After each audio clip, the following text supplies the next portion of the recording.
হাজার লক্ষ বেপর্দা মহিলার ভিতরে থাইকাও এই সমাজে অসংখ্য এমন ইমানদার নারী আছে যে গোটা মহল্লা বেপর্দা, প্রত্যেক ঘরে ঘরে টেলিভিশন চলে, এর ভিতরেও 2 জন 4 জন 10 জন 20 জন 50 জন এমন ইমানদার নারী আছে যারা নর্তকীর নাচও দেখে না, নিজের ইজ্জতের হেফাজত করে আমৃত্যু যারা পর্দার উপরে নিজেকে পরিচালিত করে। সমাজের কোনো উত্থান পতন, নর্তকীর কোনো উল্লাস, বেপর্দা নারীর কোনো বেহায়াপনা ওদের উপরে কোনো আসর করে না। এমন অসংখ্য যুবকও আছে আলহামদুলিল্লাহ যারা চারদিকের বন্ধুরা সব উল্লাস করে, নাচে, ফুর্তি করে, জিনা করে, মদ খায়, গাঁজা খায়, উলঙ্গ ছবি দেখে, নর্তকীর নাচ দেখে, মোটর সাইকেলের আড্ডা দেয়, অসৎ নারীর পিছনে জীবন শেষ করে, এমন অসভ্য জন্তুদের সাথে থেকেও এমন অসংখ্য যুবক আছে যে 5 ওয়াক্ত নামাজ তার রবের সেজদা আদায় করে। আমি আলহামদুলিল্লাহ, জমিন কখনোই ভালো মানুষ থেকে খালি হয় না। ভালো মানুষ থেকে কি হয় না? খালি হয় আল্লাহর কুদরত। অসৎ মানুষ দ্বারা জমিন কখনোই পরিপূর্ণ হবে আর পৃথিবী থাকবে এমনটা হবে না। আল্লাহর নবী সাল্লাল্লাহু আলাইহি সাল্লাম বলেছেন, শতভাগ মানুষ যখন অসৎ হবে ঠিক তখনই শতভাগ 100 জনে যখন অসৎ হবে, শিরারুল খালক আল্লাহর নবী বলেন ঠিক তখনই ইসরাফিল ফু দিবে। ইসরাফিল কি দিবে? আল্লাহ তাআলা অসতের উপরে জমিন 1 মিনিটও রাখবে না। 1 মিনিট বলে তো এখন যে ভালো মানুষ আছে ওদের উসিলায় বাকি নাফরমানগুলো খায়, এখন যে নামাজি আছে, তাহাজ্জুদওয়ালা বান্দা আছে, চোখের পানি ফেলে কাঁদে, আল্লাহর কাছে আহাজারি মুনাজারি করে, এদের বরকত, এদের বরকতে। এই জন্য আমরা প্রত্যেকেই আমাদের জীবন চলার পথে কেউ গুরুত্ব দেন আর না দেন, আমরা আলহামদুলিল্লাহ দুয়ারে দুয়ারে আমরা বলে যাই।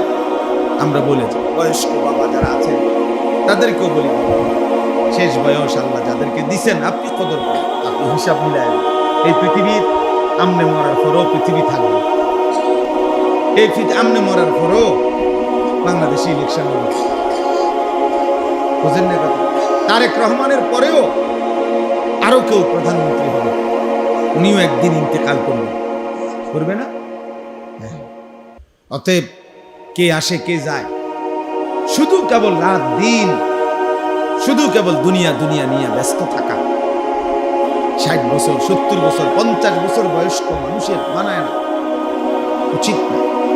60 বছর বয়স এখনো উনি ওই জির ঘরের নাতি, পুতের ঘরের নাতি নিয়ে তার বিয়ে লইয়া উনি গ্রামে আনে। পুতের ঘরের নাতির বিয়ের জন্য, পুতের ঘরের নাতির বিদেশের টাকা, সুদের টাকা, কিস্তির টাকা উনি খুঁজে। কত বড় অসভ্য মানুষ, কত বড় বেখবর, যার কবর দেখা যায়, যার কবর দেখা যায়, যার মৃত্যু মুখোমুখি, উনি এখনো কিস্তি টাকা খুঁজে, সুদের টাকা।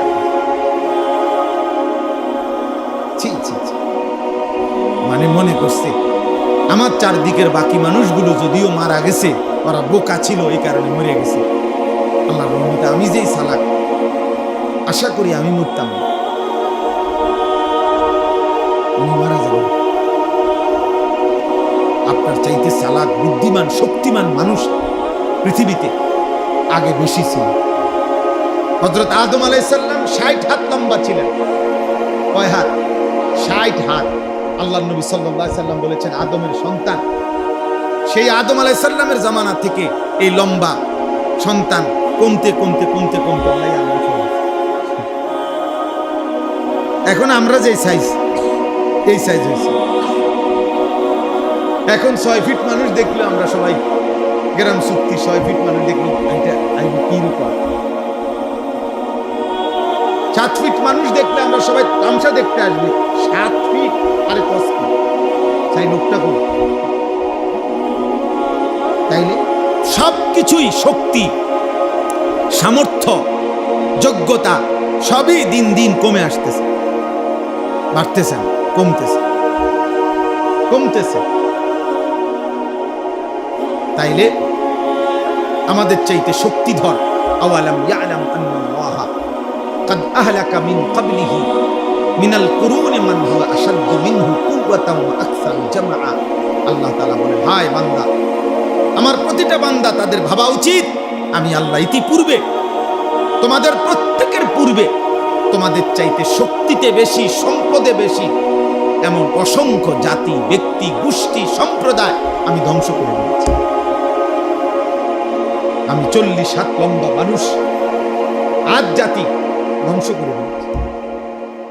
300 বছর, 350 বছর, 400 বছর হায়াত পাইতো যারা, এমন দীর্ঘ হায়াতওয়ালা মানুষকে আমি ধ্বংস করে দিয়েছি। উঁচা পাহাড়ের উপরে যারা আস্তা পাথর হাত দিয়ে আইনা, আলগি দিয়া আইনা যারা বাড়ি বানাইতো, ওয়া সামুদাল্লাযীনা জাবুস সাখরা বিল ওয়াদ। আল্লাহ তাআলা বলে, এত শক্তিশালী জাতি সামুদ জাতি, আমি তাদেরকে ধ্বংস করে দিয়েছি।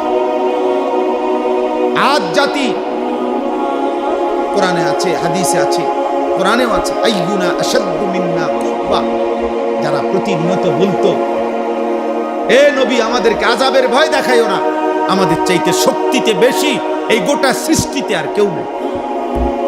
কে দিবে আযাব? কার ক্ষমতা আছে আমাদের উপরে আযাব দিবে? আমাদের চাইতে ক্ষমতাধর আছে ডাকে বের। আল্লাহ তাআলা যেন বলছেন আরশে আজিম থেকে, নাফরমান আমি আছি, আমি আল্লাহ, আমি আছি, আমি দিচ্ছি, শোন আযাব দেখ। আল্লাহ কোরআনুল কারীমে বলছে, সাবআ লায়ালিন ওয়া থামানিয়াতা আইয়াম, 7 রাত 8 দিন এক টানা এই নাফরমান জাতির উপরে আমি তুফান লাগাইছি, ঝড় তুফান চলছে 8 দিন 7 রাত এক টানা। আল্লাহ তাআলা বলে 7 দিন 7 রাত 8 দিনের তুফান শেষ হওয়ার পরে একটা বাচ্চা, বুড়া, জোয়ান একজনও বাঁচে নাই, বরং পুরা জাতি লম্বা লম্বা খেজুরের গাছ ভাঙ্গা ভাঙ্গা ঝড় তুফানে যেমন ভাঙ্গা পড়ে, এই লম্বা লম্বা 40 হাত লম্বা মানুষগুলো এইভাবে সবগুলো কাটা খেজুর গাছের মতো মাটিতে পড়ে ধ্বংস হয়ে গেছে। কাআন্নাহুম আ'জাযু নাখলিন খাওয়া। এজন্য সবাইকে বলি, বাবাদেরকে বলি, ছেলেদেরকে বলি, পর্দার আড়ালের মা বোনকে বলি, গাদ্দারি করো না বাবা। ফাজলামি করতেছো যারা, আল্লাহর সাথে করতেছো, মনে রাখো। যারা নামাজ পড়ো না, একটা বেয়াদব, তুই আল্লাহর সাথে বেয়াদবি করছিস। তোর মতো গাদ্দার, তোর চাইতে ক্ষমতাধরকে একটা লাথি দিলে ফেরেশতা এই পৃথিবীর আর শেষ প্রান্ত তোরে খুঁজে পাওয়া যাবে না। একটা লাথি দিলে ফেরেশতা যদি শুধু ফাসাদ একটা লাথি দেয় আল্লাহর হুকুমে, আর কোনোদিন তোকে খুঁজে পাবে না। এক একজনের মাতবুরি আর এক একজনের অহংকার দেখলে, বেয়াদবি দেখলে মনে হয় যেন আল্লাহকে কিছুই মনে করে না। তুই রে বেটা, কি রাজান বেটা, কি নাম, যা বেটা, যা বেটা। এই সমস্ত হুজুরদের কথা বাদ দে, খালি ঠিক আছে বেটা, হুজুরদেরকে বাদ দিয়া, আলেমদের কথা বাদ দিয়ে, আল্লাহর কোরআন রাসূলের সুন্নাহ বাদ দিয়ে কি বক করছো? কি বলি 8 ঘন্টা লাগাইয়া সে আড্ডা দিছে জিঙ্গেলে। আমি ছেলে কি করছে, 1 প্লেট চটপটি খেয়েছে। এক প্লেট চটপটি খেতে বুঝি 8 ঘন্টা সময় নষ্ট করে কামলা, বুঝলেন না? কিন্তু এই দূরে অনেক মুরব্বী মানে 4 ঘন্টা চা দোয়ানে গপ মারছে, চাচা কিটছেন এতক্ষণ, এই 1 কাপ চা 2 বিস্কুট খেয়েছে। 4 ঘন্টা লাগাইয়া, 4 ঘন্টা লাগাইয়া চাচা মিয়া এই বিস্কুট 2 খেয়েছেন। আমরা যদি 4 ঘন্টা যদি একটা হাতি খাইয়া লাইতাম তত মনটারে বুঝাইতাম যে আমরা হাতির গোস্ত খাইয়া লাইছি, একটা আস্তা মহিষ খাইয়া লাইছে, তত মনটারে বুঝাইতাম যা মাশাআল্লাহ দুনিয়া ভোগ করছে। কি তাহলে তো একটা মনটারে বন দিয়ে খাইছে।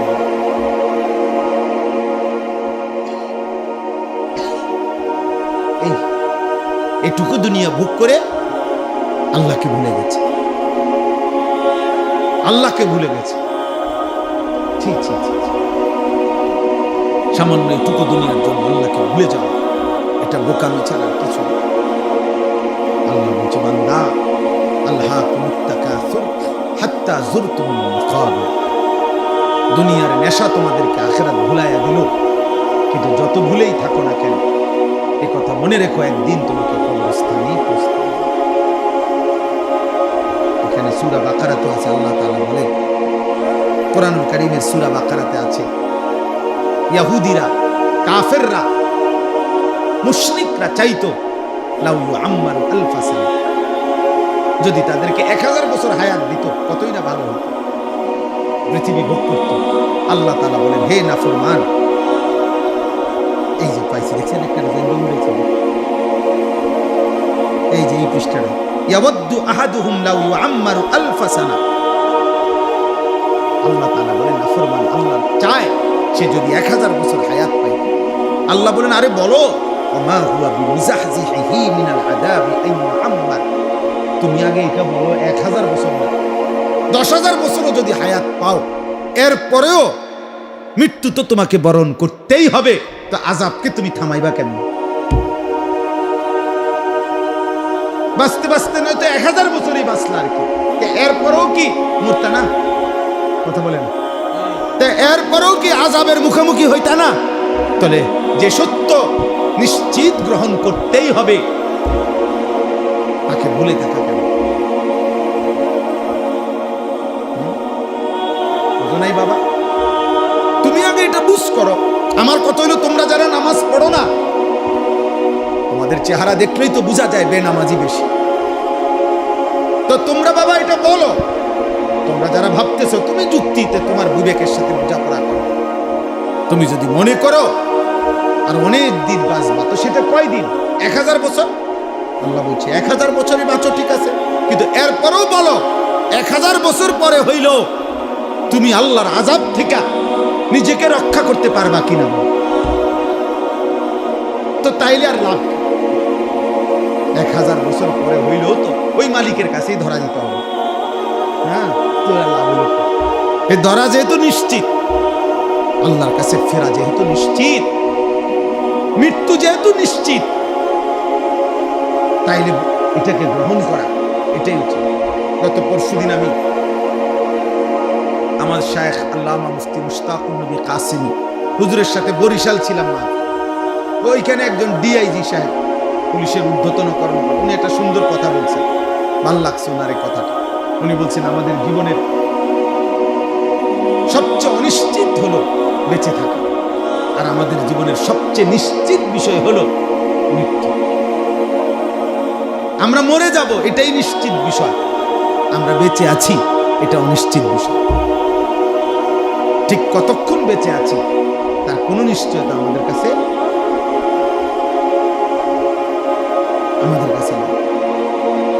আমাদের গতকালকে কুমিল্লা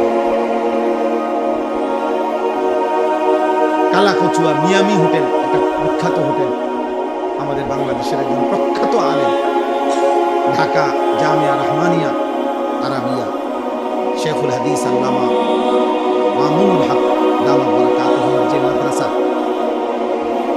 ওইখানকার মুহাদ্দিস প্রধান মুফতি হযরত মাওলানা মুফতি আব্দুল মুমিন রাহিমাহুল্লাহ তাআলা হুজুর গতকালকে ঢাকা যাচ্ছিলেন পরিবার নিয়ে, এই মিয়ামি হোটেলে নাস্তা করে বের হয়েছে, পিছনে স্টারলাইন বাস একটা ধাক্কা দিছে, প্রাইভেট কারটা একদম পিছলা হয়েছে।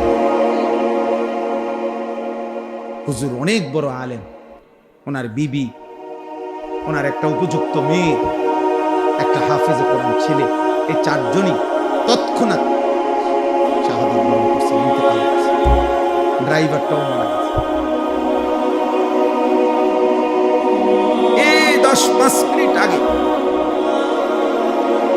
যে মাত্র নাস্তা করলো, হোটেল থেকে বের হয়ে গেছে, জানতো না আগামী মুহূর্তে শুধুমাত্র এখান থেকে এখানে রাস্তা পার হইতেছে, আল্লাহ তাআলা তাকে যেন ডাক দিয়ে বলছে, বান্দা চলে আসো।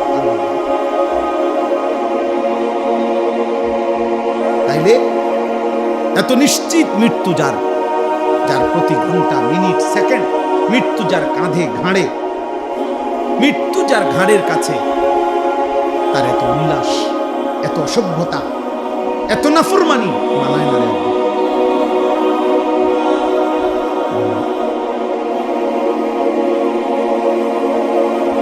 এত নোংরামি মানায় না। যদি কমপক্ষে 100 বছরের নিশ্চয়তাও থাকতো, তাইলেও একটা কথা ছিল যে ঠিক আছে, আমি গুনে গুনে 60-70 বছর পরে, আমি যেহেতু 100 বছর বাঁচব, 60-70 বছর পরে ভালো হয়ে যাবে, তার তো কোনো নিশ্চয়তা আমাদের কাছে আছে কি? এদিন আমি নাজিরাবাজারে এই গত 3 দিন আগে রাত্রে 2টা-2:30টার দিকে ইউটার্ন নিচ্ছি আমার গাড়ি, ঠিক ইউটার্নের মুখে মোটরসাইকেল, মনে আমি ইউটার্ন নেওয়ার 10-15 মিনিট আগে খুব সম্ভব হবে গাড়ি দিছে মোটরসাইকেল, এই মোটরসাইকেল হেলমেট পরা লোকটা লাশ পুলিশ আর তাকাইয়ে রইল, কোচা কোচা দাঁড়িয়ে আছিল চেহারাটা, মাঝ বয়সী লোক হবে।